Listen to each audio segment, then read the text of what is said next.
In a quiet, tree-lined neighborhood where life moved at a comfortable, predictable pace, no one could have imagined the darkness that would soon take hold. It's here, in this seemingly peaceful corner of the world, that a story of love, betrayal, and deadly obsession would unfold. A story that began like any other, with a promise of forever, but ended in a nightmare that shook everyone who knew them. Our story centers around Margaret Hughes, known to friends and family as Maggie. To the outside world, Maggie was the epitome of devotion, a loving wife and a dedicated mother, someone who had spent years building a life alongside her husband, David Hughes. Maggie's world revolved around David, who had climbed the ranks to become a successful and well-respected lawyer in town. Together, they built what seemed to be a perfect life, one marked by comfort, stability, and the achievements they had worked so hard to attain. But as with all stories, what you see on the surface rarely tells the whole truth. Beneath the image of the perfect marriage, cracks had begun to form. David, once the doting husband, had grown distant, preoccupied with the demands of his career, and as Maggie would come to learn, the allure of something, or rather, someone, new. The truth was hard to confront, but there it was, staring her in the face. Her husband was having an affair, not just with any woman, but with his young, charming assistant, Lauren. The betrayal cut Maggie deeply. This wasn't just about losing a husband. It was about losing the life she had sacrificed so much to build. Days passed in a fog of disbelief, the perfect world she had known slipping further and further from her grasp. Friends would later say they could see a change in her, that her once warm, welcoming smile grew colder, her gaze sharper. But none could have imagined just how deeply that betrayal would burrow, planting seeds of resentment that would grow and fester, twisting Maggie's love into something unrecognizable. Because for Maggie, this wasn't just an affair. It was a complete unraveling of everything she believed in. Every memory, every promise, every moment shared seemed tarnished, now tainted by lies. Her pain transformed into anger, an anger that grew with each passing day. Each detail of David's betrayal replaying in her mind, fueling a fire that burned hotter and more uncontrollable. As David and Lauren began a new chapter, their lives moving forward in a haze of blissful ignorance, Maggie found herself sinking deeper into a darkness from which she would not return. Her love, once pure and all-consuming, had turned to a bitter poison, a toxic obsession that drove her closer and closer to the edge. This is the story of how love can twist into something deadly, how a betrayal, no matter how simple it may seem, can unravel the fabric of a person's mind, leaving nothing but resentment, jealousy, and a thirst for vengeance. For Maggie, this was no longer about heartbreak. This was about justice, or at least her own version of it. And as we'll come to see, her vision of justice was as cold and calculated as it was terrifying. Before the unraveling of her marriage, Margaret Hughes, or Maggie, as everyone called her, was known as a woman who dedicated her life to her family. Friends and neighbors admired her for her loyalty and devotion. Maggie had been the rock of her household, the one who ensured every detail of her family's life was carefully attended to. She had always supported her husband, David, with unwavering faith. She had been by his side during the long nights of law school, through the grueling early years of his career, and every professional step that followed. In the eyes of those around her, Maggie was the ideal wife and mother, a woman who had given everything for the people she loved. In the beginning, their life together was bright and filled with promise. Maggie and Dave had met in college, sharing dreams and ambitions as they planned their future. Their love had been young, hopeful, and at the time seemingly unbreakable.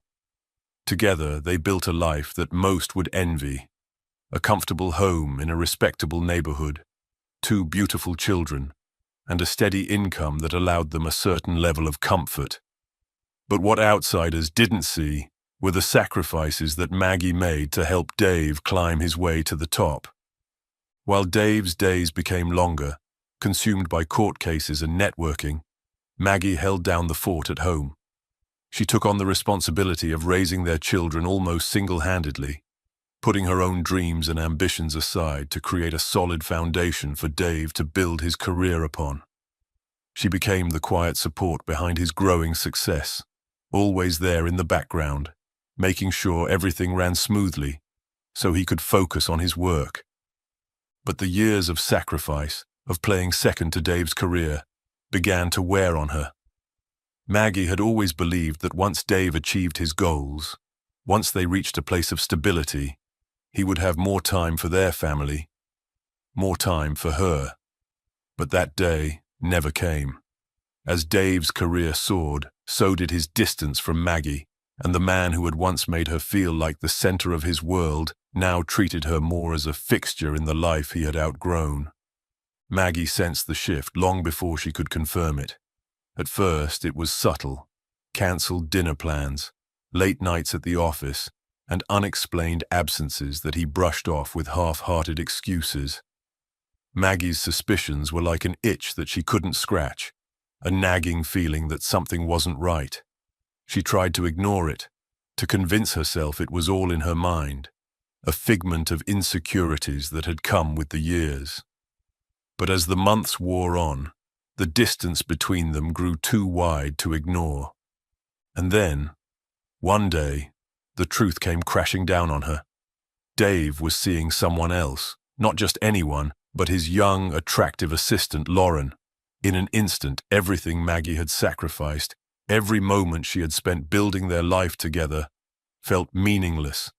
The man she had devoted her life to had betrayed her in the most personal, devastating way possible.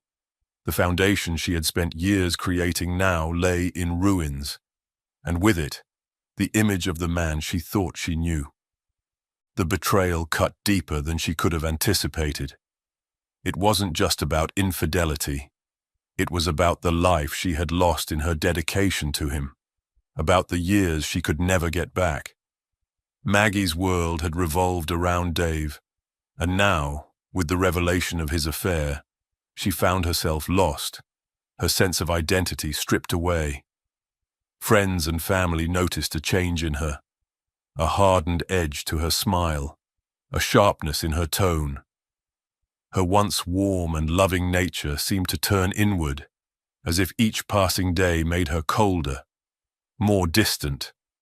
And while Dave moved forward with his new life, appearing blissfully unaware of the damage he had caused, Maggie's anger grew. She became fixated on the affair, unable to escape the image of Dave and Lauren together. Every detail she learned about their relationship drove the knife deeper, twisting her resentment into something far darker. She began to fixate on the idea of revenge, her thoughts consumed by ways to make him feel the pain he had inflicted on her. The life they had shared was shattered, and with it, Maggie's ability to move on. Every reminder of Dave's betrayal, every whispered rumor of his relationship with Lauren, fueled her rage.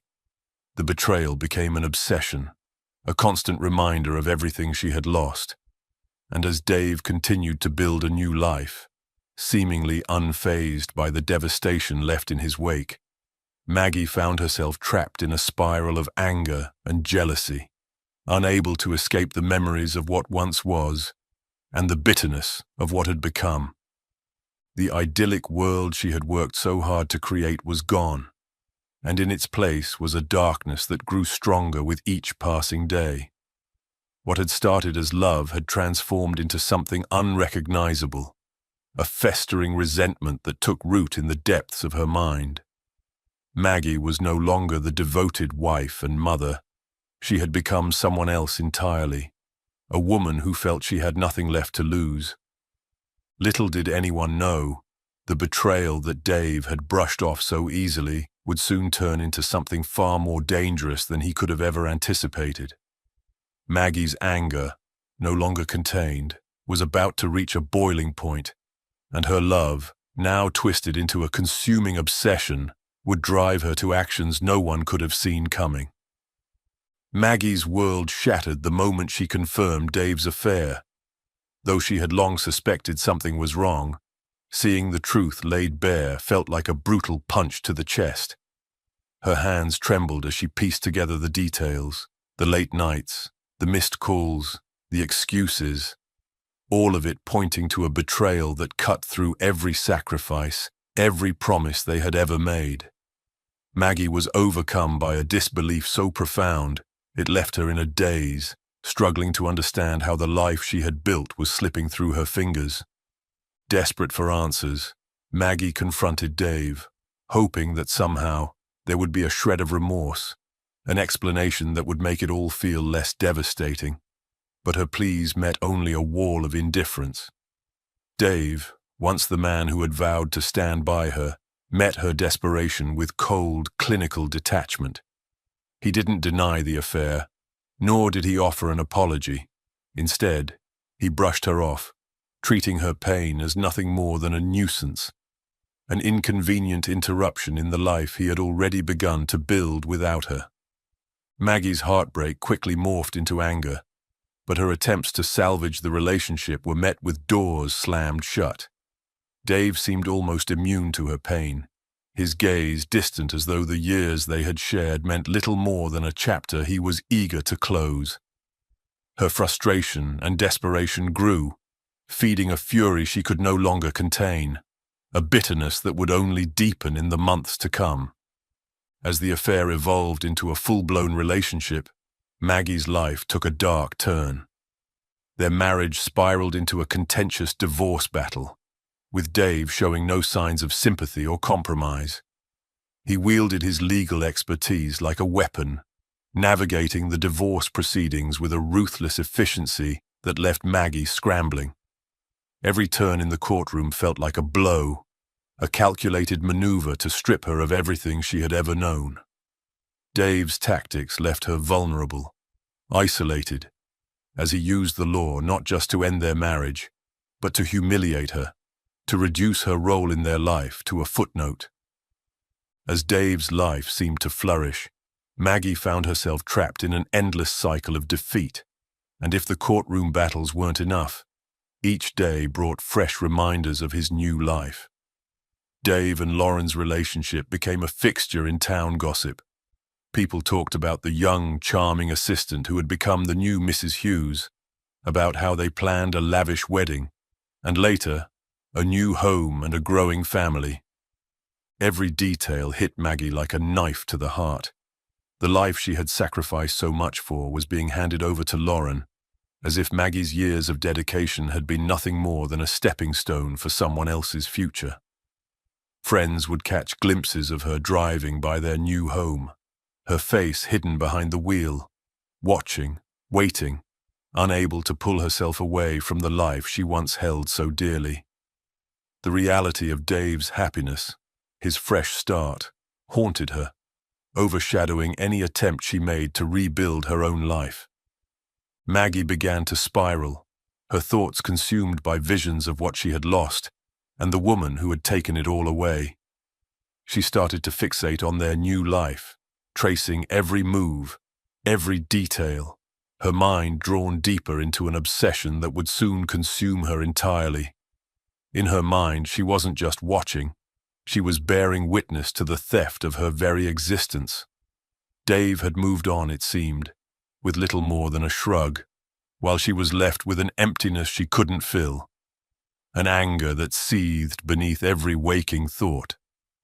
Late at night, in moments of desperation, Maggie would reach out, unable to stop herself from calling Dave. Sometimes she left messages, her words laced with pain and bitterness, pleas for an explanation, demands for an answer to the question that tormented her. How could you throw it all away? Other times her calls were filled with rage, accusations hurled through the silence as though she could somehow hurt him with her words alone. But her calls went unanswered, her messages ignored, and the emptiness grew heavier with every unreturned attempt. Her anger soon took a darker form. Maggie began to leave letters, long and rambling notes that veered between sorrow and rage, threats and apologies, a whirlwind of emotions that she couldn't contain. She would slip them into Dave and Lauren's mailbox, her words an eerie reminder that she was never far, that she was watching, waiting, unable to let go. Some letters spoke of the life they had shared, others of what she imagined Lauren had stolen from her. In every word, there was a sense of something unhinged, a mind teetering on the edge.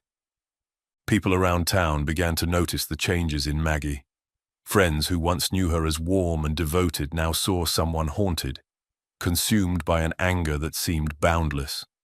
Her once soft demeanor was replaced by a hardness, her words sharper, her laughter gone. The betrayal had taken everything from her, and in its place, it left only bitterness, an obsession that she couldn't shake, a hatred that grew stronger with each passing day. And while Dave and Lauren carried on, their lives seemingly untouched by the storm brewing just out of sight, Maggie's thoughts spiraled darker and darker. To her, this wasn't just a divorce. It was a theft, a brutal erasure of the life she had spent decades building. In her mind, they had taken her happiness, her family, her very identity, and there was no way she could let that go. As the months wore on, Maggie's anger became something else, a consuming rage that eclipsed every rational thought. She began to believe that justice was hers to take, that she alone could reclaim what had been stolen. She had lost everything she had ever cared about, and her life, her very existence, had been reduced to an empty shell. And so, in the dead of night, her mind filled with memories of what had once been and visions of what had been stolen, Maggie began to plan. What she had lost, she would take back, at any cost. The stage was set. The anger that had simmered for so long was ready to boil over, and Maggie Hughes, the woman who had once been known for her kindness and loyalty, had transformed into something altogether different. The love that had once defined her life had become a dark, twisted obsession, and her heartbreak would soon take a deadly turn that no one, least of all Dave and Lauren, could have ever anticipated. In the days leading up to the night that would change everything, Maggie's behavior grew more and more erratic. Those who saw her sensed that something was wrong, but no one could have known just how close she was to the breaking point. Her days were spent pacing her home, replaying memories like a broken record, visions of a life that no longer existed tormenting her with every waking thought. The sound of Lauren's laughter, the sight of Dave's new life. They were everywhere she looked, haunting her even in the silence of her empty home. Her anger had reached a fever pitch, simmering just beneath the surface, waiting for a release. As the nights grew longer, Maggie's desperation gave way to a chilling clarity. Each passing day solidified one unshakable truth in her mind. If she couldn't have the life she had built, then no one would. In the quiet hours, her thoughts turned to planning, to the cold, calculated steps she would need to take to reclaim control, to put an end to the torment that consumed her. The pieces of her plan fell into place with frightening precision, and her mind, once clouded by anger, became steeled with a deadly resolve. She would confront them one last time, but this time, she would have the final say. On a cold, still night, Maggie set her plan into motion. She dressed in dark clothing, pulling her jacket close as she took one last look at the life she was leaving behind. Her face was a mask of determination, her eyes fixed with a cold, unwavering stare.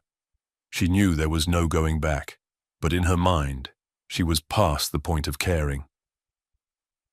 As she left her home and made her way toward Dave and Lauren's house, she felt an eerie sense of calm wash over her, as though every step was predestined, each one leading her to the moment that would finally bring her peace.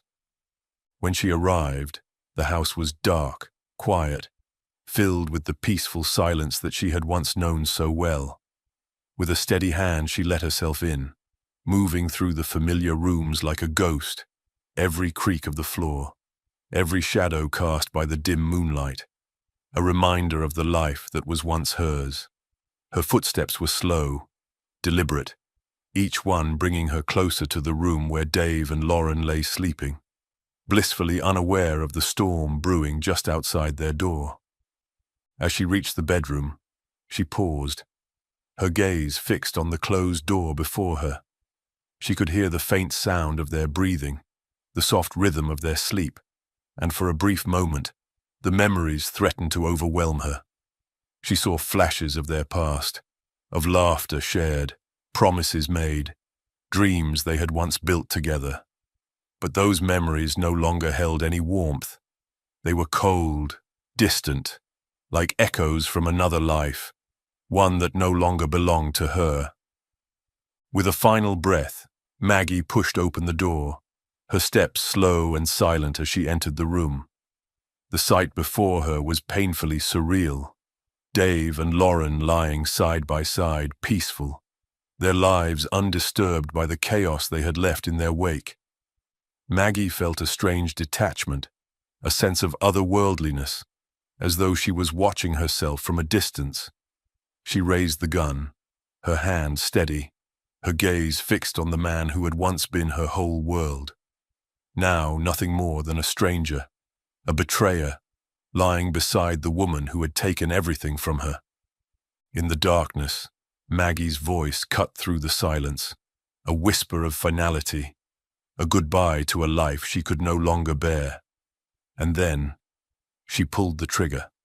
The sound shattered the quiet, echoing through the house, a violent rupture to the tranquility that had cloaked her entrance. She watched as the life drained from Dave and Lauren, her face void of emotion, her heart untouched by the horror unfolding before her. In that moment, there was no guilt, no regret, only a cold, calculated certainty that this was how it had to end. As the final echoes faded, Maggie lowered the gun, her gaze lingering on the scene for a moment longer. There was a strange calm in the room, a stillness that mirrored the emptiness within her. She had done what she came to do, and with a chilling detachment, she turned and walked out of the room, her steps steady, her mind quiet. She left the house as silently as she had entered, her face a blank canvas, devoid of any trace of the emotions that had once consumed her. In the dead of night, she disappeared into the darkness, leaving behind a scene of horror, a life she had erased with a single, deadly decision. For Maggie, there was no triumph, no satisfaction in the act, only the cold comfort of knowing that her pain was finally over, her torment put to rest. She felt no remorse, no sorrow, only an empty calm, as though a weight had finally been lifted. And as she vanished into the quiet streets, her face hidden in the shadows, the only trace of her was the echo of a life destroyed, the haunting legacy of a love that had turned deadly. In the early hours of the morning, as the first light began to touch the quiet streets of the neighborhood, the stillness was shattered by the discovery of a gruesome scene that would haunt the town for years to come. A neighbor, concerned by the unusual silence from the Hughes' home, had called the police, sensing that something was terribly wrong. When law enforcement arrived, nothing could have prepared them for the sight that awaited inside. Officers moved through the house, the once familiar rooms now filled with an eerie silence that felt heavy, oppressive. It was as though the house itself held its breath, bearing witness to the horror within. As they reached the bedroom, they froze. The scene before them was a stark tableau of violence, a glimpse into a nightmare that had come to life. Dave and Lauren lay side by side, their lives brutally ended in the very place they had felt safest. The bedsheets, stained and tangled, bore the marks of Maggie's fury, and the air was thick with the weight of what had transpired. Word of the crime spread quickly through the community, sending waves of shock and disbelief that rippled far beyond the quiet neighborhood. Friends, family, and neighbors were left reeling, struggling to comprehend the tragedy that had unfolded overnight. The Hughes family had been part of the fabric of this town, known by many, and now the story of betrayal and bloodshed cast a dark shadow over everything they had once represented. Gossip and whispers filled every corner, people piecing together fragments of rumors and memories, trying to make sense of a story that felt too horrific to be real. As investigators combed through the scene, gathering every piece of evidence with meticulous care, a pattern began to emerge, one that pointed with unmistakable clarity to Maggie. Her presence lingered in every detail, the way the break-in had been executed, her familiar tread through the rooms she had once known, the cold precision with which she had carried out her plan. It didn't take long for suspicions to settle on her, the scorned wife whose anger had become an open secret in the days leading up to the crime. One by one, pieces of evidence stacked against her. Footprints matching Maggie's size and style of shoe were found near the bedroom, and faint traces of her fingerprints lingered on the doors she had opened. Witnesses came forward, recalling her erratic behavior, her veiled threats, the obsessive letters she had written and left behind. Her calls to Dave, filled with bitterness and desperation, painted a chilling picture of a woman who had spiraled beyond the point of no return. It was as though every act of anger, every bitter word, had left a trail leading straight back to her. The day of Maggie's arrest was marked by a strange calm, a contrast to the storm of emotions swirling through the community. When law enforcement arrived at her doorstep, she did not resist.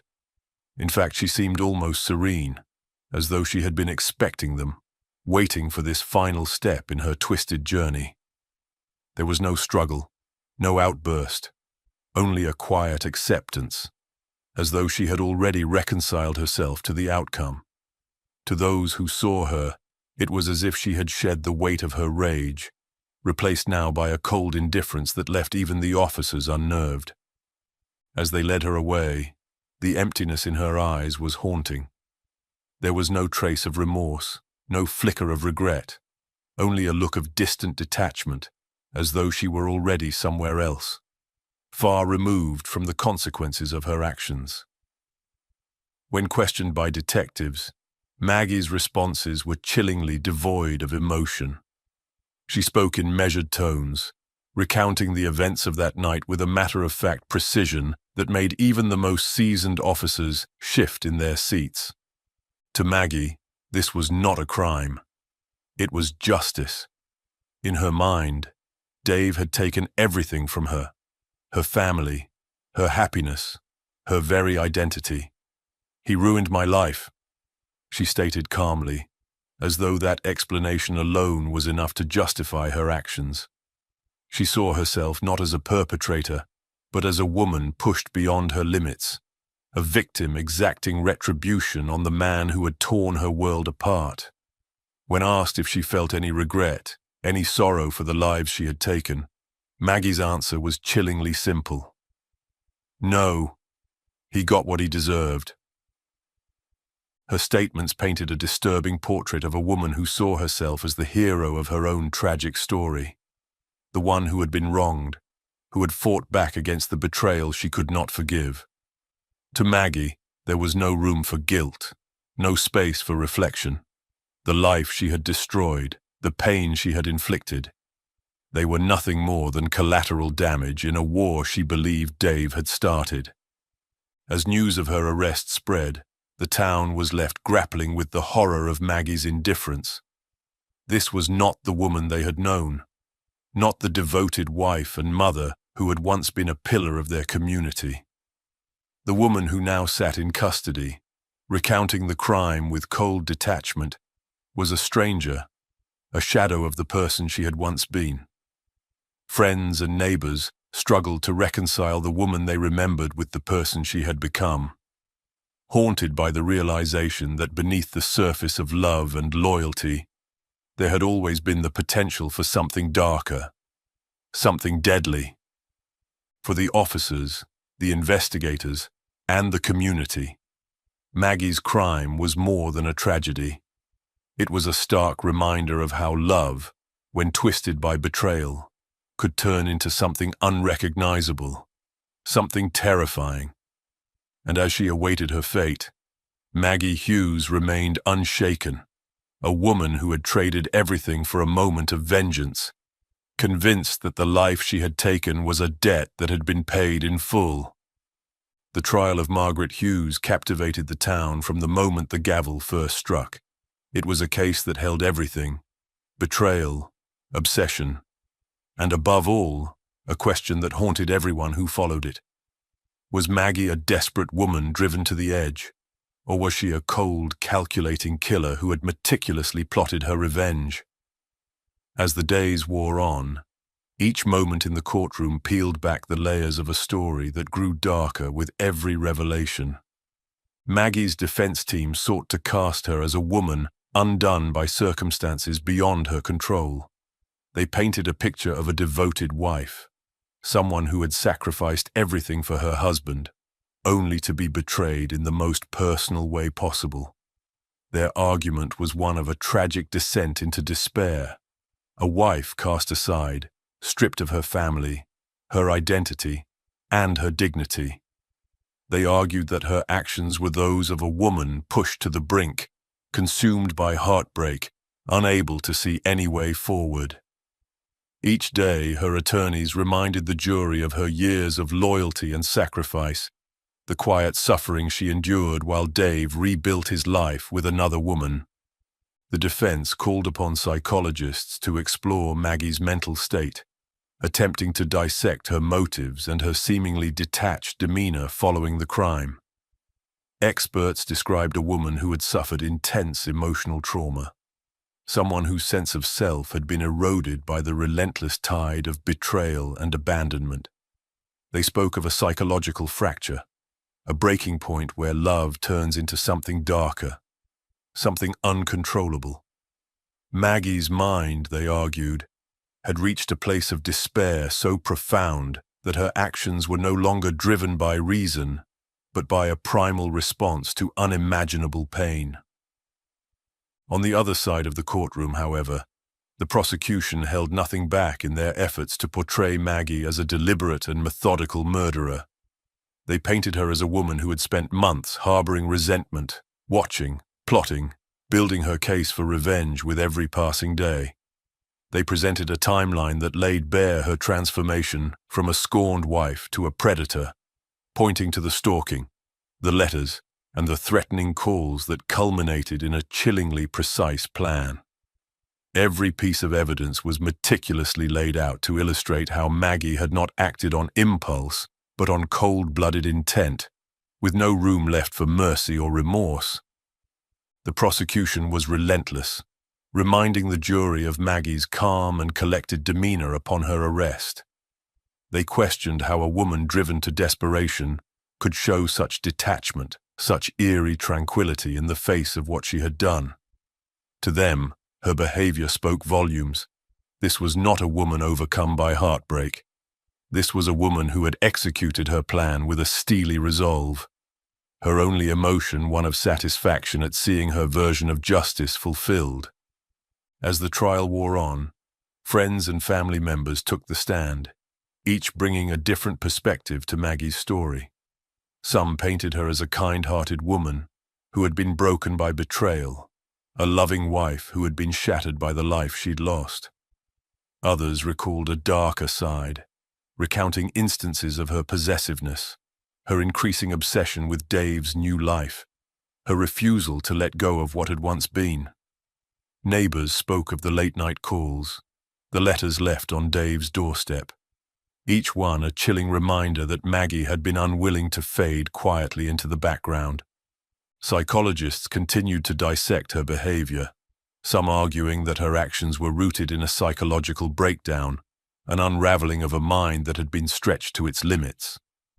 Others disagreed, pointing to the calculated steps she had taken, the months of preparation that suggested a mind in full control, focused not on recovery, but on retribution. The testimonies became a battleground, each expert attempting to answer the question that hung over the courtroom. Was this a crime of passion or premeditated murder? And then at last came the moment everyone had been waiting for. Maggie herself took the stand.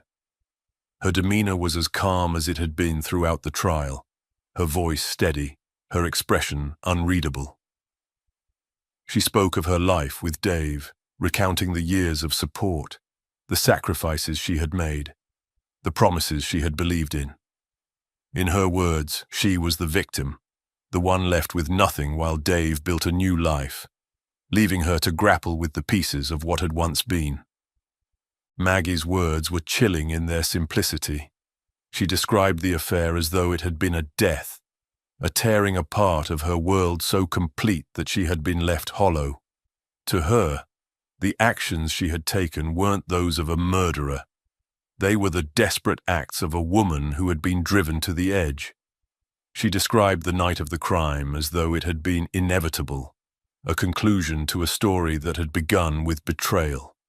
Her voice never wavered as she recounted her final confrontation with Dave and Lauren, her gaze fixed and unwavering as she justified her actions with a single haunting phrase: "He destroyed my life. I just did what I had to do."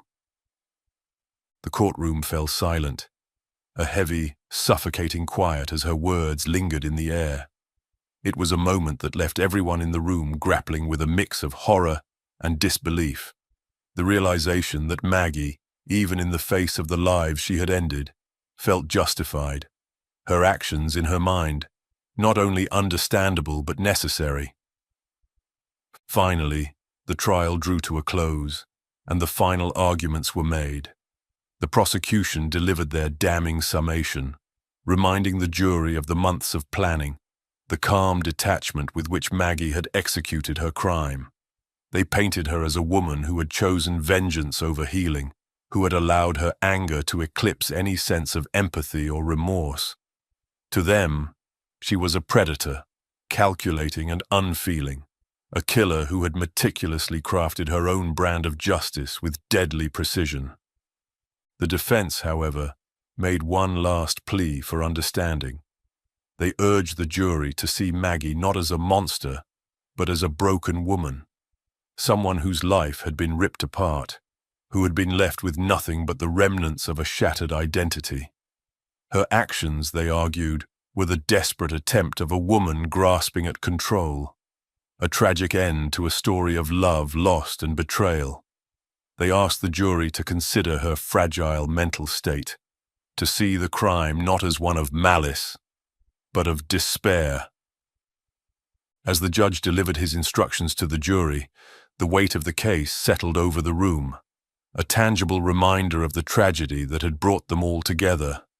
The jury was left with an impossible choice: to see Maggie as a victim driven to an unimaginable act, or as a killer who had allowed her own darkness to consume her completely. And as they filed out, the eyes of the town remained fixed on the courtroom, waiting, wondering, haunted by the question that had yet to be answered.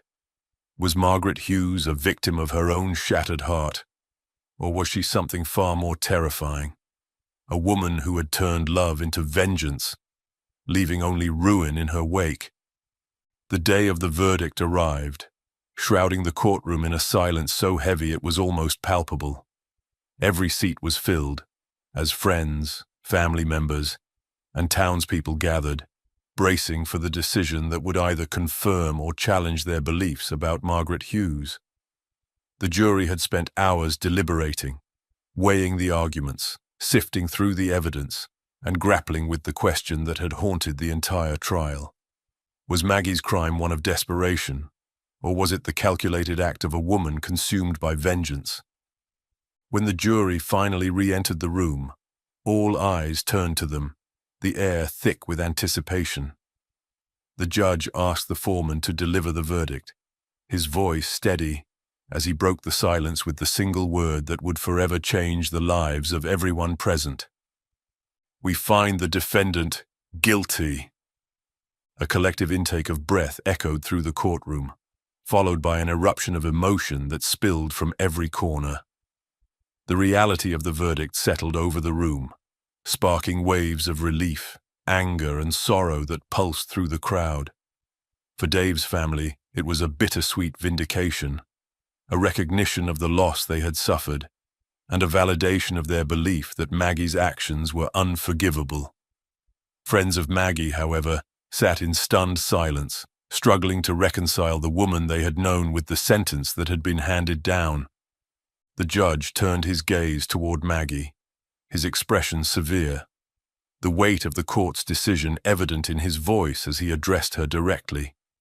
He spoke of the trust she had shattered, the lives she had taken, and the horror of the crime that had shocked the community to its core. He described her actions as a calculated crime of passion, a cold and ruthless execution that had been fueled not by love, but by a twisted sense of ownership and control. And as he delivered her sentence, life in prison without the possibility of parole, he made it clear that the law had no tolerance for the kind of justice she had taken into her own hands. The courtroom remained tense, every word etching itself into the minds of those listening. For Maggie's children, seated in the back with expressions torn between grief and confusion, the sentence was both an ending and a beginning, a moment that marked the end of a mother's influence, but the beginning of a new life shadowed by her legacy. As the judge's words faded, the reactions in the room spoke volumes. Dave's family held each other tightly, tears streaming down their faces, emotions mingling between sorrow and relief. Their journey to this moment had been one of profound loss and unimaginable pain, and though the verdict could not bring back what had been taken from them, it offered a semblance of closure, a fragile peace that would allow them to finally begin healing. On the other side of the room, those who had supported Maggie sat in silent disbelief, the reality of her sentence settling over them like a cold wave. To them, Maggie's story had been one of tragedy, a woman pushed to the edge, left with nothing but the echoes of a life she could no longer reclaim. Her guilt had been clear, but her motives, in their eyes, were understandable, the result of a broken heart that had finally shattered beyond repair. The verdict had confirmed her actions, but it did little to erase the sympathy they felt for the woman they believed had been driven to desperation. And then there was Maggie herself, seated at the defense table, her face a mask of eerie calm, her eyes reflecting none of the turmoil that surrounded her. She listened to her sentence with an expression devoid of remorse, a quiet acceptance that sent chills through those who observed her. As she absorbed the words that would shape the rest of her life, there was no apology, no regret, only the same cold detachment that had marked her every move since the night of the crime. To the end, Maggie remained unapologetic, steadfast in her belief that she had acted out of necessity, that her actions had been justified by the betrayal she had endured. In her mind, she was still the victim, the woman wronged, the one who had been left with nothing. As she rose to be escorted from the courtroom, she met the gaze of the crowd with an expression that was hauntingly calm, a silent reminder that in her eyes, justice had already been served, not by the law, but by her own hand. And as Maggie was led away, the courtroom sat in stunned silence, each person grappling with the haunting realization that for Maggie, remorse was a foreign concept. She had taken lives, shattered her family, and left a trail of devastation in her wake. But to her, the pain she had inflicted was simply a reflection of her own. The finality of her sentence did nothing to alter the darkness that had consumed her, a darkness that would accompany her to the end. In the days that followed, the community began to pick up the pieces, each person left with their own version of Maggie's story, their own interpretation of the tragedy that had unfolded. But one thing was certain. The story of Margaret Hughes would be a cautionary tale, a reminder of how love, when twisted by jealousy and betrayal, could become a force as destructive as any weapon, leaving only ruin in its path. The aftermath of Maggie Hughes's actions reverberated through the lives of everyone who had known her. In the weeks following the trial, both Maggie's and Dave's families were left to grapple with the devastation, the fractured pieces of lives irreparably altered by a single night of violence. For Maggie's children, the sentence marked not only the loss of their father, but also the unthinkable reality of their mother as a killer. The innocence of their childhood was gone, replaced by an enduring scar, a painful reminder of a family torn apart by betrayal, obsession, and unimaginable tragedy.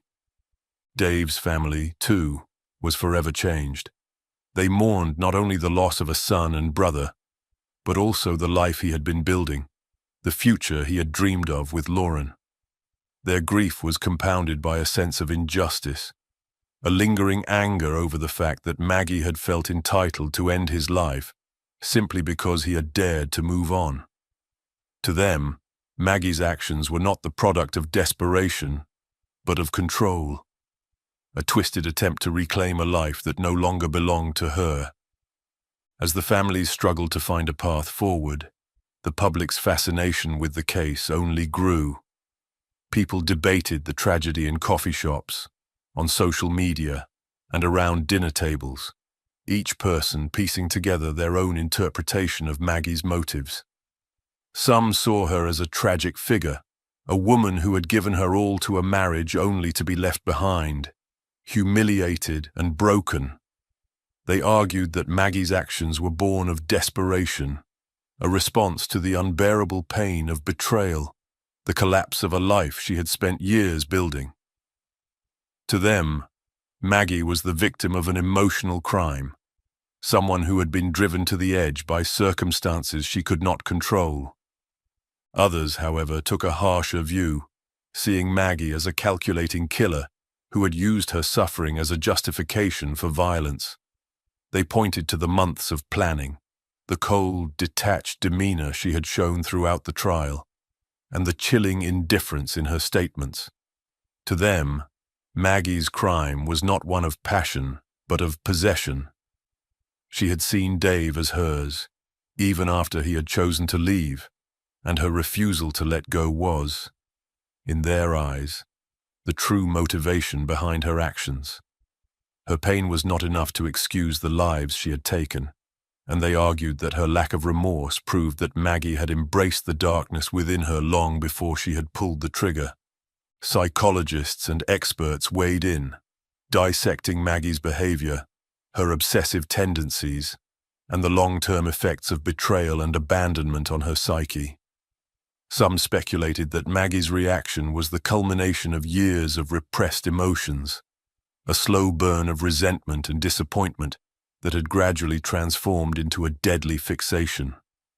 They suggested that her dependence on Dave, coupled with the sudden loss of her identity as his wife, had triggered a psychological break, pushing her to a point where reason was eclipsed by anger and resentment. Others, however, saw a more calculated side to her actions. They argued that Maggie's mindset had not been one of sudden desperation, but of deliberate revenge, a premeditated act designed to punish Dave for moving on. In her mind, she had been the architect of his success, the cornerstone of his career, and the idea of him sharing that life with someone else had been an affront she could not tolerate. For these experts, Maggie's actions were not the product of a mental breakdown, but of a carefully cultivated resentment, a need to exert control over a life she felt she had built. Alternative theories emerged, as they often do in cases that captivate the public's imagination. Some speculated that Maggie may have harbored thoughts of revenge long before the affair, that the breakdown of her marriage had simply given her the justification she needed to act on a darkness that had always been present. Others argued that her actions were the result of an intense psychological collapse, a mental break so severe that she had become incapable of distinguishing right from wrong, convinced that her own version of justice was the only answer. The community was left with no clear answers, only fragments of a story that seemed to defy easy explanation. For every person who saw Maggie as a victim of emotional strain, there was another who saw her as a ruthless killer. The complexity of her motives, the ambiguity of her remorse, or lack thereof, left an unsettling sense of unfinished business, a lingering question that would haunt those who had followed the case. The town, once peaceful and unassuming, was now a place where Maggie's story lingered in every conversation, a dark shadow that served as both a cautionary tale and a reminder of the thin line between love and possession. Some looked back on her life, seeing the signs of obsession that had always been there, hidden beneath the surface, waiting for the right trigger to unleash them. Others wondered if, given different circumstances, Maggie could have found a way forward, if perhaps her fate had been avoidable, a tragic accident of heartbreak and loss. But in the end, Maggie's story became a warning, a reminder of how quickly love can turn toxic, how easily devotion can morph into something dark and destructive. The community would carry the weight of her actions for years, haunted by the realization that beneath the surface of even the most familiar faces, there can lie a darkness that no one sees coming. And for Maggie, now left with nothing but the memories of a life she had destroyed, there was no escape from the path she had chosen. The anger, the jealousy, the resentment, they had led her to a place from which there was no return, leaving her in a prison of her own making, a reminder of the love that had turned to hate, the devotion that had become her undoing. In the quiet of her cell, Maggie Hughes was left to confront the choices that had defined her fate. And for everyone else, her story was a lesson in the dangerous power of love and the deadly consequences of a heart that refuses to let go.